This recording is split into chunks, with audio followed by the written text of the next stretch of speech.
তেজপুরে এমন এক প্রেমের কাহিনী সামনে এসেছে যা শুনে অবাক গোটা এলাকা। একই নামের দুই চিরাজুলকে ঘিরে তৈরি হয়েছে চাঞ্চল্যকর ঘটনা।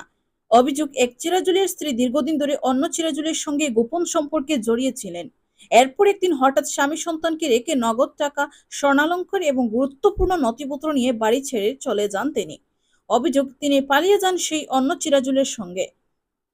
এদিকে স্ত্রীকে খুঁজে দিশেহারা স্বামী চিরাজুল হক, আর অন্যদিকে অভিযোগ, স্ত্রী নতুন করে সংসার গড়তে পাড়ি জমিয়েছেন অপর চিরাজুলের সঙ্গে। তেজপুরের মহাভৈরব পুলিশ ফাঁড়ির অন্তর্গত গুটলং গ্রামের এই ঘটনাকে ঘিরে ব্যাপক চাঞ্চল্যের সৃষ্টি হয়েছে। তবে এই অভিযোগগুলোর সত্যতা স্বাধীনভাবে নিশ্চিত করা যায়নি।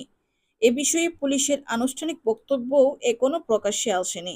তার মানে আমার মানুহজনী আমি ইয়াত মোটামুটি মাটি কিনিছোঁ আজি 4 বছৰ হৈছে। য'ৰ পৰা মাটি কিনিছোঁ তাৰেই মালিকৰ ল'ৰা হয়। তাৰ লগতেই পৰকীয়া কৰি আছিলে। আজি মোটামুটি ধৰক 3বাৰ বা 4বাৰ মান হৈ গৈছে। এনেকুৱা 3-4বাৰ মান ধৰা পৰিছে পৰকীয়াত। তোমালোকৰ বিয়া হোৱা কিমান বছৰ হৈছে? 11 বছৰ হৈছে আমাৰ লগত, 11 বছৰ হৈছে। তাৰপিছত এনেকুৱা 3বাৰ ঘটনা হৈছে, পৰকীয়াত ধৰা পৰিছে। তাৰপিছত আমি কেছ মামলা কৰি কিনে আমাৰ থানাত মিলাই দিছে। মিলাই দিয়াৰ পিছত আকৌ এনেকুৱা সোমবাৰ দিনা মই কামত গুচি গ'লোঁ।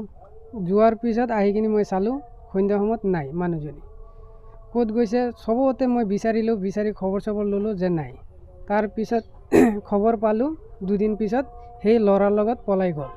তোমাৰ মালিকৰ ল'ৰা? মালিকৰ ল'ৰা, মাটিৰ মালিক চিৰাজুল হক, তাৰ লগত পলাই গ'ল।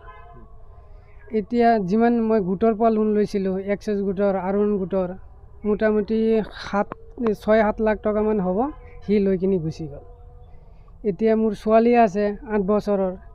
8 বছৰ ছোৱালীজনী মই খুৱাম না, কাম কৰিম না, কিবা কৰিম, একো কৰিব পৰা নাই।